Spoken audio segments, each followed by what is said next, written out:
Well, Darren, I assume with Dowell out there, if he gets through, he plays? Yeah, he's just got 2 more important training sessions to get through. Obviously our main session today and then another session on Friday. And, all going well. Yeah, he's obviously pushing for senior selection, which is great for us. Very handy inclusion, yeah. Oh, great inclusion. He just brings an element of class, experience to our group, leadership.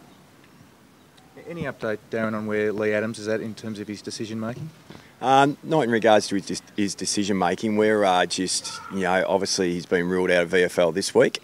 We've got the bye next week, and we've just given Lee the time to consider his options, and the club are just supporting him in every way that we can. Well, just with Dow, was there a temptation to perhaps bring him back after the bye, give him that extra rest? No, our conditioning staff and medicos are really confident that he's done everything to be ready to go.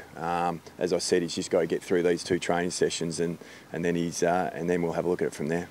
Aaron Black in the news today, Darren. What does he have to do to sort of get back into the senior team? Well, he played his best game for the year in the VFL on the weekend. Kicked 2 goals, 5, so he's got in shots on goal. He was marking the ball, really strongly again, and providing a really good contest up forward for North Ballarat. So, if he continues with that type of form and can show us a bit of consistency, he obviously puts guys like Jared Waite, Ben Brown under a little bit of pressure to hold their spots. Can you go through that second quarter and the tapes this week? Has that been Yeah, that was highly scrutinised, and it'd be nice to be able to say that we didn't do this well, but as just one thing. But it was a combination of just different errors that we made, and some of it was structural, some of it was just pretty basic errors. So we've gone through that, and we need to eliminate those things from our game to become the team that we want to become. And we challenged Sydney, last weekend, but to be able to beat them, we've got to get those things right. Just back on Aaron, Darren, is there any chance that he could play alongside those 3 tools, or does one of those guys probably have to go out for him to get back in the team? We have looked at him being able to play alongside those guys, which it could be an option.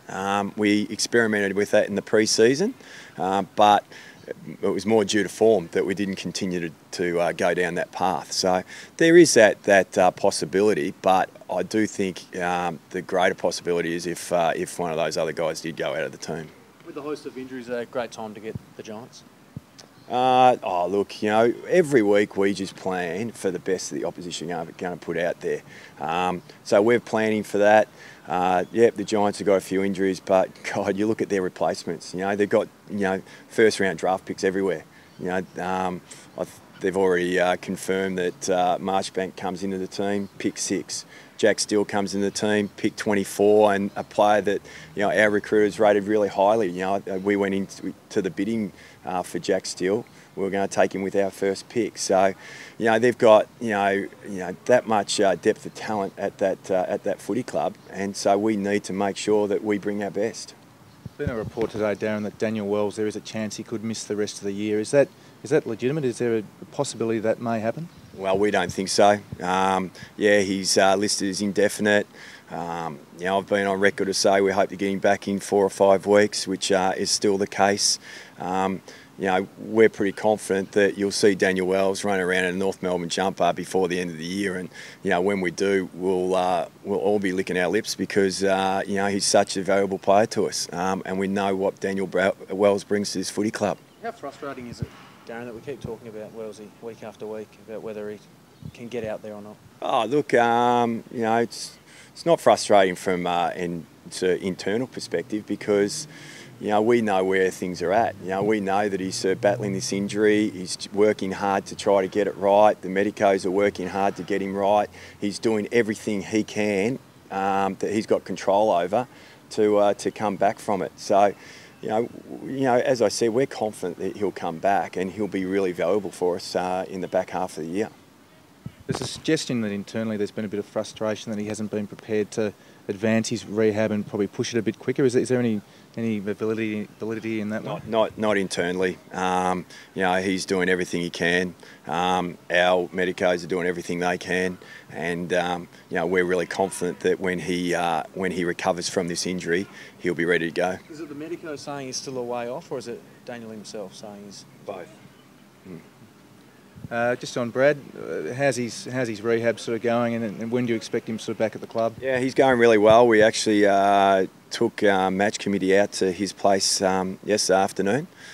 So he's up and about. You know, obviously he's still a little bit ginger, but yeah, he's obviously taking a keen interest on what's happening and having his bits and pieces with his input. So he's going really well. How's the text messaging system going?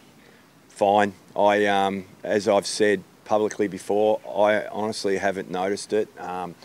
Cameron Joyce is the person in charge of that. He cops the text messages. He might throw up something that Brad's suggested. We throw it around and then we move on. But as I said earlier on, Brad gave me veto over everything that happens with the team on match day, and he said, "You be confident to go with your gut feel." Taylor Garner can't take a cricket really at the moment. It must be really frustrating. He's got another injury. Really disappointing for Taylor. He's a really exciting player. Obviously had a long layoff with his hamstring issues, and playing VFL, we were so excited with what he'd already put out in his short time back at VFL level. He's a really powerful young man. He's aggressive, and yeah, we were hoping that he'd really be forcing his way into the senior team. But unfortunately, he's got a broken thumb. He's had surgery on that, and he's going to be missing for a number of weeks now. Does it give him at least the chance that, given it's not related to his legs again, that he can do a bit of fitness work and get his fitness back up to scratch? Yeah, no doubt. He was in at the club yesterday, basically straight after the operation, and you know, it's important that he maintains that, to, you know, just the loading through his legs, and make sure that you know, when he does come back from this current injury, that his body's even in better condition to go.